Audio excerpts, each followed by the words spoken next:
Tere kõigile ja tere tulemast saatesse Global Eye. Mina olen Emily Francis. Suur tänu, et meiega liitusite. Igal nädalal süveneme lugudesse ja probleemidesse, millega meie maailm täna silmitsi seisab. Siin on ülevaade sellest, mis meid täna õhtuses saates ees ootab.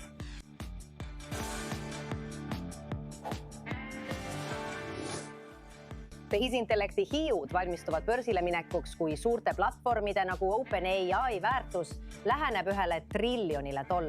Kas tehisintellekt ootab ees pikaajaline tõusulaine või võib sellest saada järgmine .com mull, mis ähvardab lõhkeda?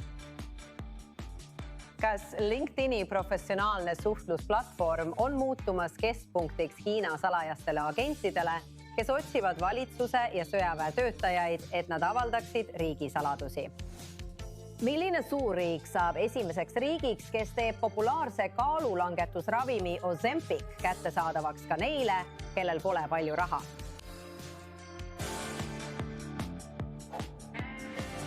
Ja nüüd mõned pealkirju tekitavad lood. USA on kõrgendatud valmisolekus, kuna uus liha söövad parasiit liigub Mehhikost USA piiri poole. USA põllumajandusministeeriumi andmetel on uue maailma kruvius viimase aasta jooksul levinud üle Mehhiko ja nüüd on seda leitud ka Texases. Parasiit avastati 3-nädalasel vasikal. Kruviussid on parasiitlikud kärbsed, kelle emased munevad muneimetajate, sealhulgas lemmikloomade avatud haavadesse ja limaskestadele, mis võib osutuda surmavaks. Texases elab üle 12 miljoni veise ja see moodustab 15% USA-st. Veiseliha tuutmisest. Siin räägib Texase kuberner Greg Abbott. Ma tahan, et kõik teaksid, et uue maailma kruviussi leviku ennetamiseks ja raviks on olemas väga hästi ja kaua kehtinud meetodid. Ravi ja ennetus, mida föderaalvalitsus on varem rakendanud. Kruusus kujutab ohtu ka meie armastatud lemmikloomadele, kuid võimude sõnul on võimalus, et see kandub üle ja nakatab inimesi väga väike või olematu. Pöördume nüüd Boliivia juurde, jätkuvad seal protestid ja olukord muutub üha pingelisemaks. 10 000 põllumehed, kaevurid ja põlisrahvaste kogukonnad on mobiliseerunud, et nõuda president Rodrigo Pazzi tagasiastumist. Juba üle kuu aja on nad rajanud ligi 100 erinevat tõket peamistel maanteedel üle kogu riigi. Kuid sel nädalavahetusel said 2 politseinikku vigastada, kui nad olid arvulises vähemuses ja sunniti taanduma strateegilisel maanteel riigi suurimas põllumajandustööstuspiirkonnas. President Pazzi süüdistatakse selles, et ta ei ole reageerinud riigi viimase 4 aastakümne suurimale majanduskriisile, mille inflatsioon on 15%.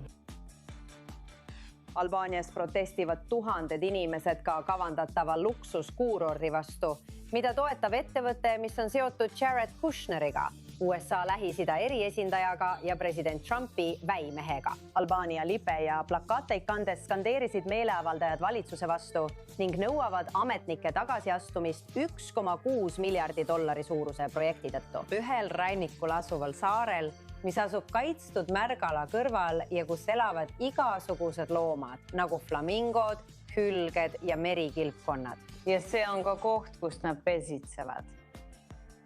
Me kõik oleme koos väljas, kaitseme oma riiki, oma maad ja mina kaitsen oma lapsi lihtsalt selleks, et neil oleks õnnelik, elu pärast 20 aastat. Ja ma ei tea, nii et me loodame, et sellel saab olema hea lõpp kõigi jaoks.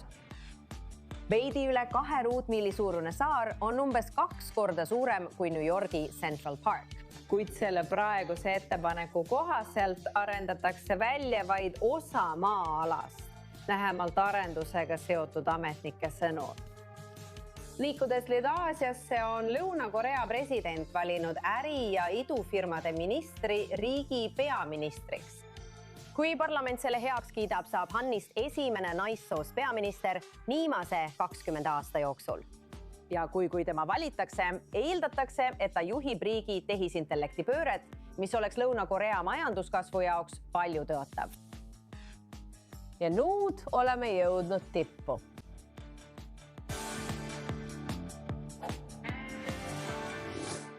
nii et kas tehisintellekt mitte ainult ei muuda seda, kuidas me internetis surfame, teksti kirjutame, pilte loome ja palju muud, vaid kui kaugele see meid tegelikult viia saab, enne kui see mull lõhkeb. Meiega liituvad täna õhtul New Yorgist meie paneelis ja debatil Steven Varhaftig, TMT aktsiauuringute asepresident ning Dimitris Avelatos, Aurora MacroStrategies'i peaökonomist. Samuti liitub meiega Zoomi vahendusel meie enda i24 News Englishi vanemkorrespondent Owen Alterman. Tere tulemast teile mõlemale. Enne kui alustame oma debatti ja arutelu, vaatame veidi tausta. Tehisintellekt ei ole enam ainult Silicon Valley eksperiment. See muudab seda, kuidas inimesed otsivad veebist infot, kirjutavad e-kirju, loovad pilte, programmeerivad tarkvara, teevad videoid ja isegi juhivad oma ettevõtete osi.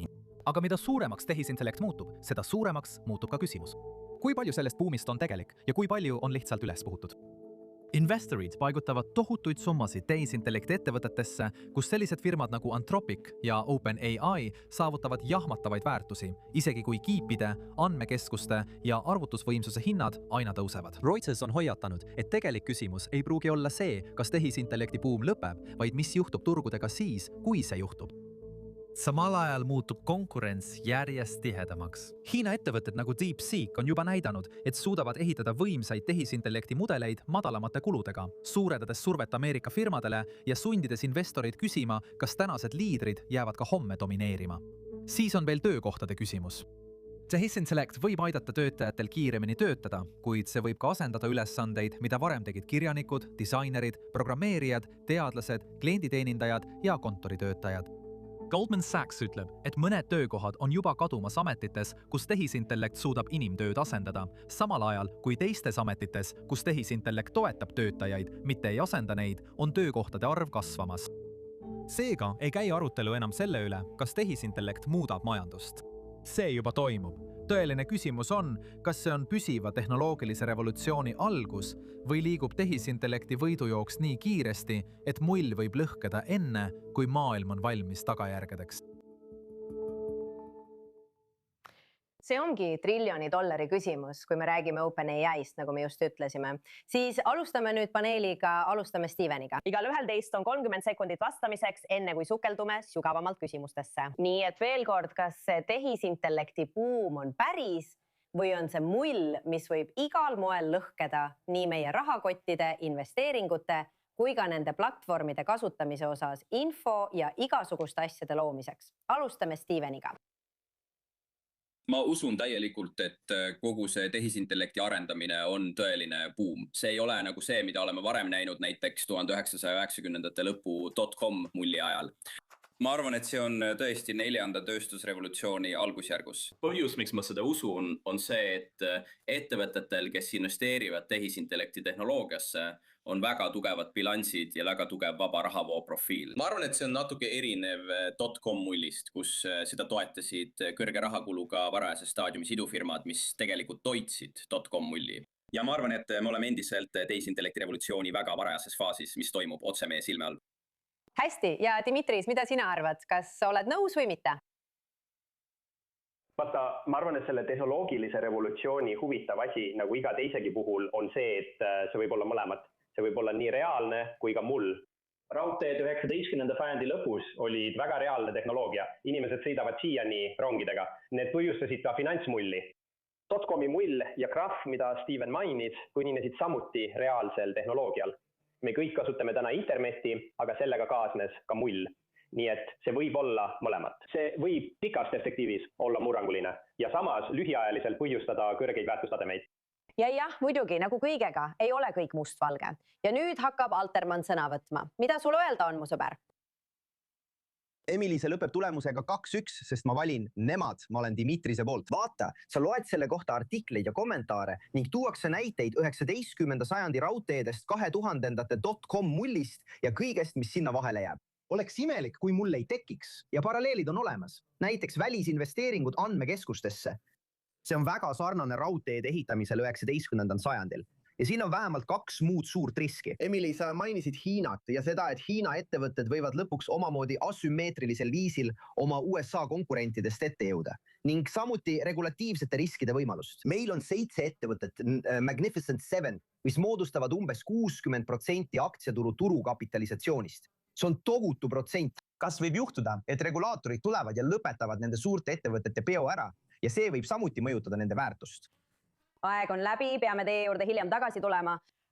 Olgu me teeme nii, et püüame hoida järjekorda ja mitte segadust tekitada, kuna te kõik liitute meiega eemalt. Nii et läheme jälle järjekorras, alustades Stevenist. Nii et küsimus on selles, kas sellised ettevõtted nagu OpenAI ja Anthropic on seda väärt nende hinnangute järgi, mille nad endale panevad? Või arvate, et need on ülepaisutatud ja vaatamata tehnoloogiale võivad need lõpuks põhjustada probleeme tarbijatele või neile, kes nende peale panustavad?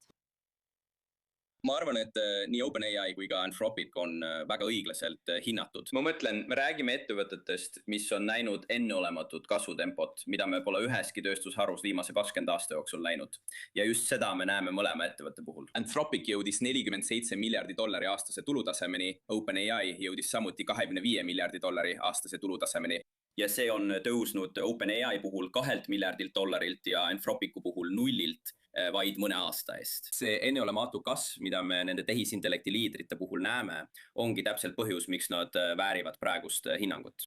Dimitris, kas sa nõustud või ei nõustu ja asjaolu, et konkurente on nii palju, kuidas see mõjutab vaba turgu selles olukorras? Vaata, ma arvan, et on väga oluline, et need ettevõtted on praegu erarahastusega ning nende taga on väga tõsised tegurid, mis toetavad neid väärtusi pärit rahaga. Kas nad väärivad seda väärtust? Loomulikult väärivad. Inimesed investeerivad selle hinnangu alusel.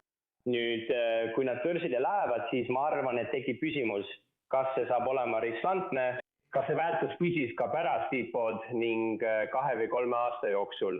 Ja ma arvan, et vastus on, et me ei saa seda teada. See ongi risk. Ja ilma riskita ei saa aktsiaturgudel ega ühelgi teisel turu tootlust. Nii et jah, täiesti õigesti. Nad väärivad neid väärtusi, mida nad saavad. Inimesed panevad sinna päris raha taha. Kas see töötab järgmise 2 või 3 aasta jooksul? Kes teab, see ongi risk, sellepärast ongi seal tootlus. Aeg annab arutust. Iga kord, kui meil on mingisugune uuenduslik majanduslik edasiminek, nagu ajalugu on korduvalt tõestanud, Owen, mis on sinu mõtted? Vaata, need on ettevõtted, mis teevad murrangulist tööd, Emily. Selles pole kahtustki. Aga päeva lõpuks on põhimõtteliselt ikkagi mingi väärtus, mis on liiga kõrge. Me ei tea, kas see on praegune väärtus või mingi tuleviku väärtus, kuna nende ettevõtete hinnangud ja aktsiahinnad lihtsalt jätkavad taevasse tõusmist. Ja on olemas potentsiaalseid konkurente, eriti Hiinas, kes on hakanud turule tungima väga-väga erineva strateegiaga. Nii et ma arvan, et siinsetes oludes tuleb olla tõesti ettevaatlik. Ja ma arvan, et see on väga suur ohumärk, et nii suur osa New Yorgi aktsiate väärtusest tuleb nii vähestest ettevõtetest. See tähendab, et väga suur osa investorite rahast ja pensionifondidest on vaid mõne ettevõtte käes. Mida see majanduse jaoks tähendab? Ja millised võivad siis olla tagajärjed, kui nii suur osa meie rahast ja tulevikust on pandud nii väga väheste ettevõtete ja väga väheste inimeste otsuste peale? Ja nagu sa mainisid Hiina osa, siis me teame, et nemad suudavad asju väga kiiresti ja palju odavamalt teha. Kuidas saab, kui kiiresti võiks see tuua kaasa suure läbimurde, mis mõjutab ka hindasid ja nende teiste ettevõtete aktsiaid? Ma arvan, Owen, kui sa tahad selle lõpetada, siis läheme edasi Stephenile ja Dimitrisele. Muidugi on raske, see on kummaline mõelda, et Hiina peab asümmeetrilist sõda. See on igas mõttes ülemaailmne suurriik. Aga tehisintellekti vallas see nii on. USA ekspordikontrollid takistavad Hiinal saada selliseid pooljuhte ja tehisintellekti kiipe, mis on Ameerika ettevõtetele kättesaadavad. See on ilmselgelt väga teadlik Ameerika poliitika nii Trumpi kui Bideni ajastul. Kuid Hiina ettevõtted on leidnud viise kohanemiseks ning on oma piirangute tõttu pidanud olema nutikamad ja muutunudki nutikamaks. Me nägime šokki, kui DeepSeeki mudel avalikuks sai. Ja Hiina ettevõtted on leidnud viise teha asju, mis ei ole küll nii head kui Ameerika parimate ettevõtete lahendused, kuid on palju odavamad. Ja oma teabe avatku lähtekoodina jagamine on samuti laiendanud nende turu ulatust. Hiinlased teevad asju teistmoodi ja võivad selle kaudu lõpuks eelise saada. Jällegi, see suurendab riski paljudele meist, kes ühel või teisel moel, otseselt või kaudselt, on investeerinud nendesse 7 suurde tehnoloogia ettevõttesse. Ja Steven, kuidas see mõjutab vabakaubanduse ja turgude lõpptulemust, kui Hiina hakkab tootma odavamaid mudeleid? Kas investorid peaksid olema ettevaatlikud suurte tehingute tegemisel? Ma mõtlen, kui rääkida sellest, mis Hiinast välja tuleb, siis me näeme tehnoloogilises plaanis palju rohkem edusamme sellistelt ettevõtetelt nagu DeepSeek. Ma mõtlen, kui me sellele mõtleme, siis see laiendab ka tehisintellekti koguturu võimalust. See on midagi, millele me väga keskendume, see Jevonsi paradoksi idee, et kui sa vähendad inferentsi ja nende võimaluste kasutamise hinda, aja jooksul avab see turu. USA on tehisintellekti tehnoloogilises arengus Hiinast ees. Ja ma arvan, et see tekitab edaspidi natuke rohkem hinnakujunduse arutelu, aga üldiselt hakkab see turuvõimalus lähiaastatel jätkuvalt laienema. Hästi. Järgmine küsimus, Dimitris, sul on sõna, ma lasen sulle esimesena vastata. Räägime töökohtadest. Ma arvan, et nagu me rääkisime tööstusrevolutsioonist, inimesed, kes õmblesid asju käsitsi, olid väga hirmul. Mis saab siis, kui ma kaotan oma töökoha? Ja siis nägime, et see viis ühiskonnas suure hüppeni. Kui suur peaks inimeste hirm olema töökohtade kaotamise ja tehisintellekti inimeste asendamise ees? Ma arvan, et see on väga hea küsimus ja see on väga raske tead individuaalselt, kui sinu töökoht on ohus tehisintellekti tõttu, siis kindlasti peaksid sa, kui mitte kartma, siis vähemalt olema teadlik sellest, mis toimub. Sa peaksid olema teadlik, kuidas tehisintellekt sinu sektorit mõjutab. Meie teeme seda majandusteadlastena, me teeme seda analüütikutena. Ja ma arvan, et kõik peaksid olema väga teadlikud sellest, kuidas tehisintellekt neid mõjutab ja neil peaks olema plaan. Makromajanduse tasandil tead, sa mainisid tekstiilitööstus. Tekstiilitööstus ei hävitanud tööjõu tähtsust, see ei tähendanud, et me kõik ei peaks enam töötama. Ja ma ei usu, et tehisintellekt viib maailma selleni, kus keegi enam ei tööta, vähemalt mitte etteaimatavas tulevikus. Kui ma ütlen etteaimatav, siis mitte järgmise 100 aasta jooksul. Nii et makromajanduslikust vaatenurgast ma arvan, et Steve mainis Jevonsi paradoksi. Kui on lihtsam olla tootlikum, muutub tööjõud tegelikult väärtuslikumaks. Kui me eraldame rohkem kapitali, mida inimesed saavad kasutada, muutub nende töö väärtuslikumaks. Nad saavad sellega rohkem teha. Nad saavad sellega teha produktiivsemaid ja ka huvitavamaid asju. Nii et ma arvan, et siin on ka optimistlik fit. Inimestel jääb vähem igavaid ülesandeid teha ja palju rohkem põnevaid asju, millega pühendunud inimesed saavad tegeleda. Ja ma mõtlen, et kindlasti on olemas tõhususe aspekt nende tööriistade puhul, mida tehisintellektiga saab teha. Kas sa arvad, et see võib viia ka rohkemate ettevõtjate ja loovamate vaatenurkadeni nende inimeste seas, kellel on tavalised igavad töökohad, mida tehisintellekt võib asendada? Võib-olla toob see kaasa rohkem arenguid. Mis sa arvad, Owen? Kas tahad sellele esimesena vastata? Muidugi, mulle meeldib Jevonsi paradoks. Ma sattusin selle peale alles mõned nädalad tagasi ja see on lihtsalt geniaalne. Emily põhimõtteliselt ütleb see, et võta näiteks graafiline disain. Enne OpenAI'd ja enne neid ettevõtteid pidid sa maksma graafilisele disainerile, et ta teeks sulle logo millegi jaoks, mida sa juhtisid. Nüüd saad minna vestlusroboti juurde. Ma tegin seda ise mõned kuud tagasi. Anda talle juhised ja ta loob sulle lihtsalt logo. Sa vestled temaga mõned minutid ja saad selle sisuliselt tasuta kätte. See tähendab, et rohkem inimesi hakkab tahtma rohkem logosid. Me saame neid panna oma tapeedile peaaegu tasuta. Aga see tähendab, et graafilise disaini järele tekib lihtsalt rohkem nõudlust ning see laiendab inimeste silmaringi ja avardab võimalusi selle idee ja kasutuse omaksvõtuks. Ja võib-olla keerulisemad projektid on need, mille puhul soovitakse, et inimesed neid teeksid. Nii et need graafilised disainerid, kes seal väljas on, ei tee enam 90% või 99% projektidest, vaid see 1% või 10%, mida nad teevad, on palju suurema hulba seast ja need projektid on palju huvitavamad. Nii mina mõistan Jevonsi paradoksi ja kindlasti tundub, et mõnes sektoris, näiteks tarkvaraarenduses, see nii toimub. Võib-olla küsimärgiga ja võib-olla ka teistes valdkondades. See on vähemalt huvitav ja lootustandev stsenaarium selle kohta, kuidas tehisintellekt võiks välja näha. Loomulikult on palju teisi stsenaariume ja see kõik on suur teadmatus. Steven, mis on sinu reaktsioon? Kas inimesed muutuvad loomingulisemaks ja teevad ehk asju, mis neile rohkem meeldivad kui nende igapäevatöö, mida tehisintellekt suudab teha? Ma olen täiesti nõus sellega, mis juba öeldud on. Kui me mõtleme mõnedele edusammudele, mis nendest töödest tulevad, siis need saavad olema järk-järgulised. Ja me ei suuda isegi täpselt hinnata, milline see pikaajaline mõju saab olema. Kui me mõtleme mõnedele tehnoloogilistele revolutsioonidele, mis praegu toimuvad, siis 1950-ndatel olnud töökohad kadusid selleks ajaks, kui jõudsime 2000-ndatesse ja internet hakkas tõeliselt kogu ettevõtluse ökosüsteemi integreeruma. Ja me võime oodata sama asja ka praegu. Tehisintellekti revolutsiooni käigus luuakse rohkem töökohti kui neid, mis selle tõttu kaovad. Kui praegu kaovad just need töökohtad, mis on algtaseme ja madalama taseme töökohad, aga see avab võimalusi hakata liikuma ülespoole ja suunduda kõrgema kvalifikatsiooniga tööde poole ning püüelda töökohtade poole, mis pakuvad palju rohkem väärtust. Räägime ka valitsuse regulatsioonidest. Kuidas need mõjutavad mitte ainult tehisintellekti sellisena, nagu me seda tunneme, vaid ka selle väärtust ja majanduslikku poolt. Ja ma tahaksin lisada ka seda, et paljusid aktsiaid kaubeldakse nüüd tehisintellekti abil, mitte enam börsimaaklerite või inimeste otsuste põhjal. Kas see võib samuti olla üks tegur? Ma mõtlen, see on kindlasti tegur, mis hakkab mõjutama kogu tehisintellekti ülesehitust. Ma mõtlen, valitsuse regulatsioon ei kao kuhugi, aga sa ei saa ka üle reguleerida, nagu me oleme Euroopas näinud. Nad elavad sisuliselt kiviajas, kui me räägime tehisintellekti revolutsioonist. See on tõesti nagu USA versus Hiina selles tehisintellekti ülesehituses, mis praegu toimub. Aga sa ei saa kogu tööstust reguleerida ega suunda piirata, sest sellisel juhul jääme praeguses tehisintellekti võidurelvastumises lihtsalt Hiinale alla. See on tõesti hea küsimus, mille üle paljud regulaatorid peaksid mõtlema, et mitte üle reguleerida. Aga kindlasti on ka ohutuse seisukohalt oluline, et mingil määral tuleks siiski reguleerida. Ja Dimitris, mida sina arvad? Vaata, kui paneeli eurooplasena pean ma Steveniga nõustuma. Vaata, Euroopas on meil tehisintellekti regulatsioon, aga tehisintellekti ennast pole.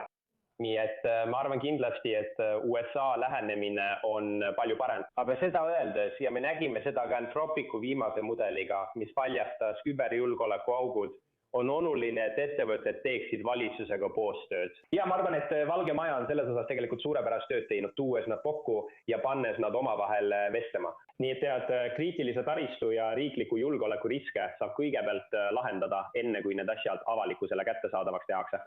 Ja see on oluline osa, ma arvan, et iga riigil peaks olema sellest mingi osa, aga olen kindlasti nõus Steve'iga. Ülereguleerimine lihtsalt tapab tööstuse ja ei lase sinu majandusel selle hämmastava uue tehnoloogia eeliseid kasutada.